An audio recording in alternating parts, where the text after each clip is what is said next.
सर्वप्रथम सर्वांना श्री स्वामी समर्थ. स्वामी महाराजांच्या कृपेने तुमच्या सर्व चांगल्या इच्छा पूर्ण होत ही स्वामींचरणी प्रार्थना करते आणि आजच्या व्हिडिओला सुरुवात करते. उद्या अधिक ज्येष्ठ अमावस्या आलेली आहे, म्हणजे सोमवती अमावस्या आलेली आहे. अधिक महिन्याची समाप्ती करण्याचा हा दिवस आहे. खूप मोठी अमावस्या आहे. सर्वांनी सेवा आवर्जून करायची आहे आणि काही उपायसुद्धा आपल्याला या अमावस्येला करायचे आहे, जेणेकरून आपल्या घरातली, आपल्या आयुष्यातील जी नकारात्मकता असेल ती नष्ट होईल आणि आपल्या प्रगतीतील अडथळे दूर होऊन आपल्या मुलांची, आपली भरभरून प्रगती होईल. तर अमावस्या प्रारंभ होत आहे 14 जून 2026 रविवार दिवशी दुपारी 12:20 ही अमावस्या, अधिक ज्येष्ठ अमावस्या प्रारंभ होत आहे आणि 15 जून 2026 सोमवार दिवशी सकाळी 8:25 ही अमावस्या तिथी समाप्त होत आहे. पण ही अमावस्या तिथी सूर्योदयाने बघितलेली असल्यामुळे संपूर्ण दिवस ही सोमवती अमावस्या लागू असणार आहे. म्हणून आपल्याला 15 तारखेला सोमवती अमावस्या साजरी करायची आहे. 14 जून आणि 15 जून दोन्ही दिवस अमावस्या तिथी असणार आहे. म्हणून जे उपाय, काही सेवा या दोन्ही दिवसात तुम्ही करू शकता. तर आंघोळीच्या पाण्यात एक वस्तू टाकून आंघोळ करायची आहे. आंघोळीचा उपाय आपल्याला 15 तारखेला करायचा आहे, कारण 14 जूनला दुपारी 12:20 ही अमावस्या तिथी प्रारंभ होत आहे. तुम्ही जर उशिरा आंघोळ केली लहान लेकरांना वगैरे तर तुम्ही हा उपाय 14 तारखेलाही करू शकता. तर थोडंसं गंगाजल आणि थोडं खडं मीठ, आता खडं मीठ नसेल टाकायचं, बारीकसा खडा तुरटीचा आंघोळीच्या पाण्यात जरूर टाका. तुरटी, खडं मीठ, जी काही आपल्यामध्ये, आपल्या मनामध्ये जी नकारात्मकता असते किंवा बाहेरील काही बाधा, नजरबाधा असेल ती संपूर्ण नष्ट करण्याचं काम खडं मीठ आणि तुरटी करत असते. आणि हा उपाय जर आपण अमावस्या तिथीत जर केला तर खूप प्रभावी ठरतो. आपल्या मनातील, शरीरातील जी नकारात्मकता असते लगेच नष्ट होते. म्हणून आंघोळीचा हा उपाय सर्वांनी करा. 14 जून आणि 15 जून दोन्ही दिवस तुम्ही हा आंघोळीचा उपाय जरूर करा. तुमच्या कुंडलीतील चंद्रग्रह जरूर मजबूत होईल आणि एकदा का चंद्र मजबूत झाला की मग या जगात तरी आपल्याला कधीच कशाला कमी पडत नाही. म्हणून आणि आपलं मनसुद्धा स्थिर राहतं. मन चंचल, तुमचं मनात वाईट साईट विचार येत असतील तर ते सुद्धा निघून जातील आणि तुमचं मन स्थिर होईल आणि तुम्ही जे पण उपाय कराल, सेवा कराल त्याचं तुम्हाला भरभरून फळ मिळेल. म्हणून आंघोळीच्या पाण्यात आवर्जून थोडंसं तुरटीचा खडा टाका, गंगाजल टाका, थोडं खडं मीठ टाका. तिन्ही वस्तू टाकल्या तरीही चालेल. सुंदर सोन्यासारखे अनुभव येतील तुम्हाला. कुणाची नजरबाधा लागलेली असेल लगेच नष्ट होईल आणि तुमच्या प्रगतीतील अडथळे दूर होऊन भरभरून प्रगती व्हायला सुरुवात होईल. तुम्ही व्यवसाय करत असाल, नोकरी, जे पण काम कराल त्याला, कष्टाला तुम्हाला भरभरून फळ मिळेल. लहान लेकरांना सुद्धा हा उपाय आवर्जून करायचा आहे. महिलांनो, हा आंघोळीचा उपाय सर्वांनी करा. घरातल्या कुटुंबातील सर्वांना आंघोळीच्या पाण्यात या वस्तू टाकून आंघोळ करायला लावायची आहे. आंघोळीनंतर उंबरठ्यावर हळदीचं लेपन जरूर करा. महिलांनो, मोठी अमावस्या आहे. आपण उंबरठ्यावर हळदीचं लेपन करताना त्यात थोडंसं गोमूत्र, गंगाजल, गुलाबजल या गोष्टी टाकू शकता. थोडी तुमच्याकडं दालचिनीची पावडर असेल किंवा तुमच्याकडं चंदनाची पावडर असेल तीही टाकली त्या लेपन करताना तरीही यामुळे सुद्धा घरातली जी नकारात्मकता असते, वास्तुदोष असतात, पितृदोष असतात, ते सुद्धा निवारण होतात आणि आपल्या घरात लक्ष्मी स्थिर होते आणि पैशांच्या ज्या अडीअडचणी असतात ना त्या दूर होतात आणि घरात बरकत येते, लक्ष्मी स्थिर होते. म्हणून उंबरठ्यावर हळदीचं लेपन जरूर करा. उंबरठ्याची हळदी, कुंकू, फुलं, अक्षता वाहून छान पूजा करा आणि एखाद्या मातीच्या पंतीत किंवा एखाद्या वाटीत थोडेसे अख्खे तांदूळ घ्यायचे आहे. तांदूळ घेताना अख्खेच घ्यायचे आहे आणि तुमच्या उंबरठ्यावर एका साईडला जिथं कुणाचा पाय लागणार नाही तिथं ते तांदूळ आणि त्यावर 2 कापराच्या वड्या, 2 लवंग असं ठेवून द्यायचं आहे. सकाळीच ठेवून द्या. तुम्ही हा उपाय 15 तारखेला करायचा आहे. 15 तारखेला सकाळी अंघोळीनंतर हा उपाय करा. हळदीचं लेपन करा उंबरठ्यावर आणि उंबरठ्यावरच एका साईडला मातीची पंती घेतली चालेल. त्यात थोडेसे तांदूळ ठेवा, 2 कापूर वडी ठेवा त्यावर आणि 2 लवंग ठेवा. दिवसभर राहू द्यायचं आहे आणि संध्याकाळी दिवे लागणीला तो कापूर त्या तांदळावर जाळून टाकायचा आहे. उंबरठ्यावरच येण्या जाण्याच्या रस्त्यात घ्या तो कापूर आणि जाळून टाकायचा आहे. दोन्ही हात उंबरठ्याला लावा. माता लक्ष्मीला तुम्हाला जी इच्छा असेल ती बोला. घरातली नकारात्मकता दूर होऊ दे, माझ्या घरातलं दुःख दारिद्र्य दूर होऊ दे, माझ्या लेकराबाळांची कुटुंबाची भरभरून प्रगती होऊ दे, लक्ष्मीनारायणांची कृपा राहू दे. तुम्हाला जी इच्छा असेल ती बोला. मी उदाहरण सांगितलेलं आहे.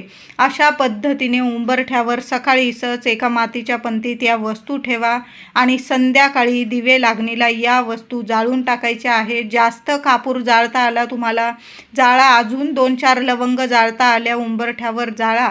चांगले अनुभव येतील तुम्हाला. सुंदर सोन्यासारखे अनुभव येतील. त्याचबरोबर महिलांनो, तुम्हाला जर कर्पूर होम करायचा असेल तर संध्याकाळी 15 तारखेला संध्याकाळी किंवा 14 तारखेला संध्याकाळी तुम्ही दोन्ही दिवस कर्पूर होम तुम्हाला जेव्हा जमेल ना तेव्हा करू शकता.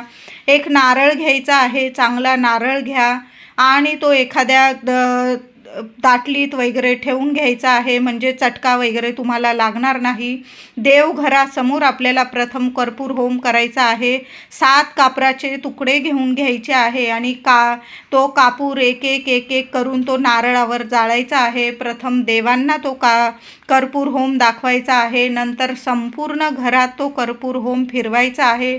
यामुळे सुद्धा घराची नजरबाधा उतरून जाते. लगेच कुणाचीच कधी आपल्या घराला, दाराला, आपल्या प्रगतीला, आपल्या लक्ष्मीला, मुलांना कधीच कुणाची नजरबाधा, इडापिडा लागत नाही. म्हणून असा दर अमावस्येला कर्पूर होम करू शकता. फक्त तुम्हाला एक नारळ लागेल.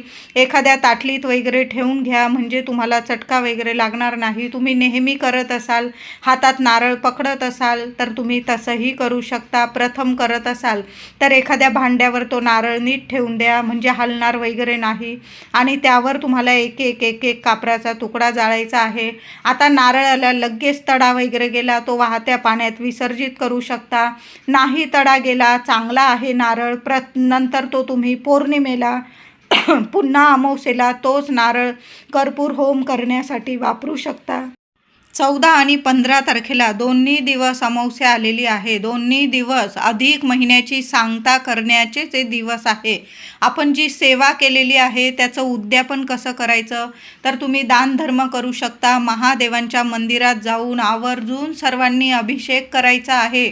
दुधाने करा, पंचामृताने करा, उसाच्या रसाने करा किंवा साध्या पाण्याने सुद्धा महादेव इतके प्रसन्न होतात की आपल्याला भरभरून झोळी भरून देतात. म्हणून सोमवती अमावस्येला तुम्हाला काही करता आलं तर नक्की उपाय करा. नाही जमलं, फक्त लोटाभर तांब्याभर पाणी घेऊन जा. महादेवांच्या शिवपिंडीवर अभिषेक करा, बेल फूल अर्पण करा आणि एक दिवा प्रत्येक आईने महादेवांच्या मंदिरात एक दिवा लावून यायचा आहे. तुपाचा लावला तर अतिशय उत्तम. गाईच्या तुपाचा दिवा आवर्जून महादेवांसमोर लावा. कापूर घेऊन जा. कापूर आरती करता आली महादेवांच्या मंदिरात आवर्जून करा. तुम्हाला महादेवांना नैवेद्यात तुम्हाला दूध, साखर, खडी साखर, गूळ किंवा वेगवेगळी फळं नैवेद्यात तुम्ही ठेवू शकतात महादेवांच्या मंदिरात. एखादा नारळ, श्रीफळ तुम्हाला सोमवती अमावस्येला महादेवांच्या चरणी अर्पण करता आला शिवपिंडीजवळ तर जरूर अर्पण करा. सोमवती अमावस्येला चुकून सुद्धा नारळ कुणीच फोडू नका. अमावस्या आहे आणि आपण घरावरून नारळ ओवाळत आहोत, उतरवून टाकत आहोत. तुम्हाला उतारा करायचा असेल करा. अमावस्या तिथी अशी असते की आपल्या घराची, मुलाबाळांची इडापिडा उतरवण्याचाच दिवस असतो. पण तुम्हाला नारळ उतरवून टाकायचा असेल तर तो तुम्हाला रविवारी 14 तारखेला उतरवून टाकायचा आहे. कुणीच 15 तारखेला नारळ सोमवारी फोडू नका, नाही तर मग उलटे परिणाम होतील. तर आपल्याला नारळ ओवाळायचा असेल तुम्हाला घरावरून, तर 14 तारखेला 12:30 वाजता दुपारी अमावस्या प्रारंभ होत आहे. दुपारपासून अगदी रात्रीच्या 12 वाजेच्या आत तुम्ही घरावरून नारळ उतरवू शकता. तर घरावरून नारळ उतरवताना चांगला पाणीदार नारळ घ्यायचा आहे. लहान घ्या, मोठा घ्या, तुमच्यावर आहे. महिला किंवा पुरुष दादा कुणीही हा उपाय आपल्या घरासाठी आपणच उपाय करायचा आहे. तर घराबाहेर जायचं आहे, दोन्ही हातात तो नारळ पकडायचा आहे. शेंडी आपल्या घराकडे आली पाहिजे अशा पद्धतीने वरच्या चौकटीपासून खालच्या उंबरठ्यापर्यंत नीट 7 वेळा हा तो नारळ ओवाळून घ्यायचा आहे घड्याळाच्या दिशेने. श्री स्वामी समर्थ, श्री स्वामी समर्थ. तुम्हाला जो मंत्र जप करता येतो तो मंत्र जपायचा आहे. तुमच्या मनातील इच्छा बोला. तुमच्या घराविषयी, मुलांविषयी समस्या असतील, काही इडापिडा असेल, कुणाची नजरबाधा लागलेली असेल, प्रगतीतील अडचणी असतील, तुमच्या अडचणी बोलून घ्यायच्या आहे आणि नारळ ओवाळून घ्यायचा आहे. 14 तारखेलाच हा उपाय करायचा आहे नारळाचा तुम्हाला. तो नारळ ओवाळून घ्यायचा आणि बाहेरच्या बाहेर घरात आणू नका. तुम्ही फ्लॅटमध्ये राहताय, नारळ ओवाळून घरात आणताय, चुकूनसुद्धा अशी चूक करू नका, नाहीतर मग वाईट परिणाम होतात. म्हणून तो नारळ ओवाळून घ्यायचा आणि घराबाहेर डस्टबिनमध्ये एखाद्या कोपऱ्याला टाका. कृपया मोठी अमावस्या आहे, कुणीच नारळ वगैरे उतारे वगैरे केलेले कोणाच्या पायाशी येईल अशा पद्धतीने टाकू नका. तुम्ही करा उतारे, ओवाळून वगैरे टाका वस्तू, पण कोपऱ्याला टाका. लेकरं बाळं येता, आपण ये जाय करतो. कुणाची इडापिडा म्हणजे आपली इडापिडा कुणाला देऊन कधीच इडापिडा उतरत नसते. नारळ वगैरे ओवाळून टाकतात, 4 रस्त्यावर वगैरे टाका, पण एखाद्या कोपऱ्याला टाका, डस्टबिनमध्ये टाका, एखाद्या झाडाखाली टाका. चिमणं पाखरं खाता, त्यांचं पोट भरतं आणि तुमची इडापिडासुद्धा लगेच नष्ट होते. म्हणून उतारे करायचे तर कोपऱ्याला टाकून द्यायचे आहे त्या वस्तू. कुणाच्या पायाशी येणार नाही याची सर्वांनी नक्की काळजी घ्यायची आहे. तर अशा पद्धतीने तुम्ही नारळ 14 तारखेला नक्की ओवाळून टाकू शकता आणि 15 तारखेला तुम्ही 1 नारळ महादेवांच्या चरणी जरूर अर्पण करायचा आहे. अधिक सोमवती अमावस्येला कुणाला दान धर्म करता आला तर आवर्जून करा. मंदिरांमध्ये तुम्ही कोरडा शिदासुद्धा दान करू शकता. म्हणजे डाळ, गूळ, तांदूळ, पीठ, मीठ हे सर्व घ्यायचं. कोरडी शिदा घ्यायची, तूप घ्यायचं आहे तुम्हाला. जेवढं अन्न आपल्याला लागतं शिजवण्यासाठी तेवढं कोरडं अन्न घ्यायचं आहे तुम्हाला. एखाद्या पिशवीत वगैरे भरून घ्यायचं आहे नीट सर्व अन्नधान्य आणि तुम्हाला मंदिरात जाऊन दान करायचं आहे.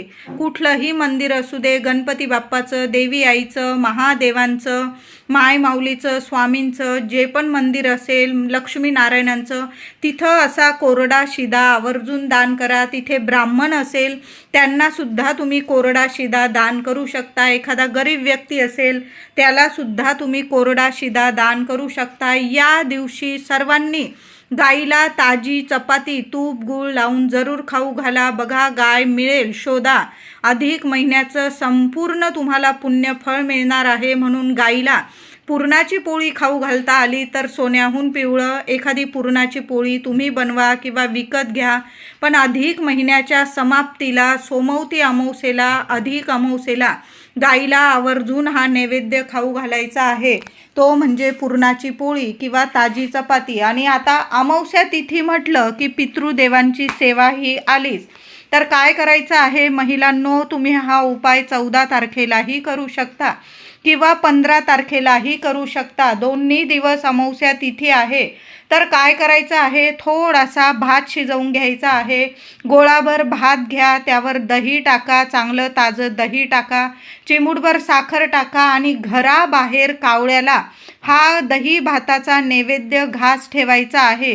एखाद्या कोपऱ्याला ठेवून द्या जिथं चिमणी, कावळे, पक्षी येतात. ठेवायचा आहे घास आणि तुमच्या पितृदेवांना तुम्हाला नमस्कार करून प्रार्थना करायची आहे. तुमच्या मनातील इच्छा बोला आणि नमस्कार करून घरी यायचं आहे. मागे वळून बघू नका. चिमणी खातंय, पाखरं खातंय, कबूतर खातंय, तुम्ही तुमचं कर्तव्य केलं आहे. अमावस्या तिथीत घासातला घास आपल्या पितृदेवांसाठी जो व्यक्ती काढून ठेवतो ना, त्या व्यक्तीला कधीच कुठला पितृदोष लागत नाही आणि पितृदोषाच्या अडीअडचणी त्याच्या आयुष्यात, त्याच्या मुलांच्या आयुष्यात येत नाही. म्हणून दर अमावस्येला थोडा का होईना दही, भात, साखर आपल्या पितृदेवांच्या नावाने घराबाहेर कावळ्याला जरूर खाऊ घालायचा आहे. त्याचबरोबर या दिवशी सोमवती अमावस्येला दुसरा दही भाताचा उपाय करायचा आहे महिलांनो.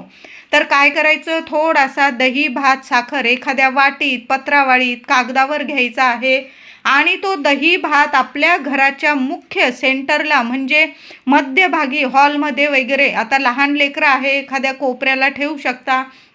दिवसभर तो दही, भात, साखर आपल्या घराच्या वास्तूला सुद्धा ठेवायचा आहे. खूप महत्त्वाचा उपाय आहे, आवर्जून करा.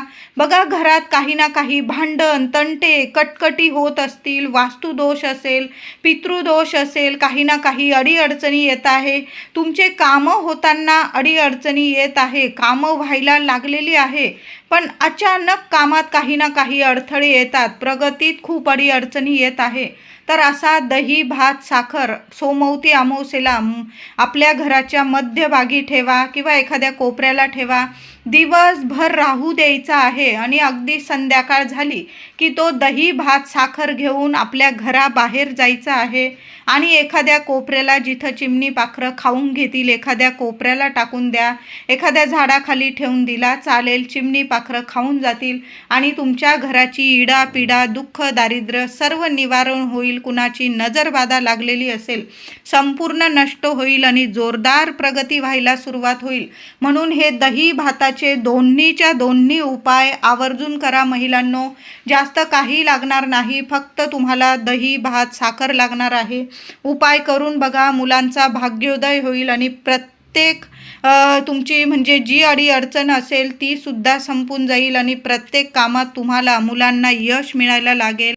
सोमवती अमावस्येला संध्याकाळी एक चौमुखी दिवा आपल्या मुलांसाठी, कुटुंबासाठी महिलांनो आवर्जून लावा. तर मातीची पंती घेऊ शकता किंवा कणकेचा दिवा चौमुखी बनवून घ्या आणि त्यात तेल टाकायचं आहे तुम्हाला. दुहेरी वाती बनवा 4 आणि चौमुखी दिवा तयार करून घ्या. एखाद्या ताटलीत वगैरे ठेवा. दिव्याची हळद कुंकू वाहून पूजा करा आणि तो दिवा आपल्या मुख्य दाराशी लावायचा आहे. हे 30 दिवे दीपदान केल्याचं तुम्हाला पुण्य फळ मिळणार आहे. कुठंही जायची गरज नाही. आपल्या मुख्य दाराशी सोमवती अमावस्येला असा एक दिवा आवर्जून लावा. तुम्ही हा उपाय 14 तारखेलाही करू शकता. नाही जमलं 15 तारखेला सोमवती अमावस्या, सोमवारी अमावस्या आलेली आहे, त्या दिवशी संध्याकाळी मुख्य दाराशी दिवे लागणीला एक चौमुखी दिवा जरूर लावा. दिवा शांत झाल्यानंतर एखाद्या कोपऱ्याला टाकून द्या किंवा विसर्जनात वगैरे निर्माल्यात टाकून दिला चालेल. तो दान केलेला आहे. दिवा घरात घेऊन पुन्हा वापरात घेऊ नका. तो दान केलेला आहे. ते 30 दीपदान केल्याचं तुम्हाला पुण्य फळ मिळेल. आता घराबाहेर नाही लावता आला तर तुम्ही तो दिवा, चौमुखी दिवा कुठल्याही मंदिरात लावू शकता. मग महादेवांचं मंदिर असेल, गणपती बाप्पांचं, देवी आईचं, पिंपळाचं झाड असेल, तिथंही तुम्ही चौमुखी दिवा लावू शकता. तर असा एक दिवा, चौमुखी दिवा तुमच्या घराच्या बाहेर लावा किंवा कुठल्याही मंदिरात किंवा पिंपळाच्या झाडाखाली असा एक दिवा लावा. खूप सुंदर सोन्यासारखे अनुभव येतील. मुलांचा भाग्योदय होईल. तुमच्या अडचणीतून तुम्हाला मार्ग मिळेल आणि पैशांविषयीच्या अडीअडचणी असतील ना, संपून जाईल. लक्ष्मी स्थिर नांदेल. अखंड लक्ष्मी मातेची प्राप्ती होईल तुम्हाला. असा एक चौमुखी दिवा सोमवती अमावस्येला प्रत्येक आईने, प्रत्येक महिलेने जरूर लावायचा आहे. सोमवती अमावस्या, मोठी अमावस्या आलेली आहे. हे उपाय तुम्ही रविवार आणि सोमवार दोन्ही दिवशी करू शकता. मुलांना नजर लागलेली असो किंवा नसो, प्रत्येक आईने अमावस्येला आपल्या मुलांची नजर जरूर उतरवून टाकायची. तर तुम्ही मुलांवरून तांदूळ उतरवू शकता, भात उतरवू शकता, एक तुरटीचा खडा उतरवू शकता किंवा सरळ मीठ आणि मोहरी जरी घेतली, उजव्या हातात वस्तू घ्यावी, मुलांना पूर्व पश्चिम उभं करावं, मुलांच्या डोक्यापासून पायापासून पायापर्यंत ती वस्तू नीट ओवाळून घ्यायची आणि वाहत्या पाण्यात म्हणजे बेसिनमध्ये तुम्ही हात धुवून घेतला तरीही चालेल. मुलाला हातपाय धुवायला लावा, तुम्ही हातपाय धुवून घ्या. लगेच तुमच्या मुलांना लागलेली नजरबाधा उतरून जाईल. या वस्तूंपैकी कुठलीही वस्तू तुम्ही मुलांवरून उतरवून टाकू शकता. मुलांना भरभरून प्रगती मिळायला लागेल. सुंदर दिवस आहे, सोमवती अमावस्या. आपल्या घराची नजर उतरवून टाका, मुलांची नजर उतरवून टाका. पतिदेवांना नजर लागलेली असेल त्यांची सुद्धा नजर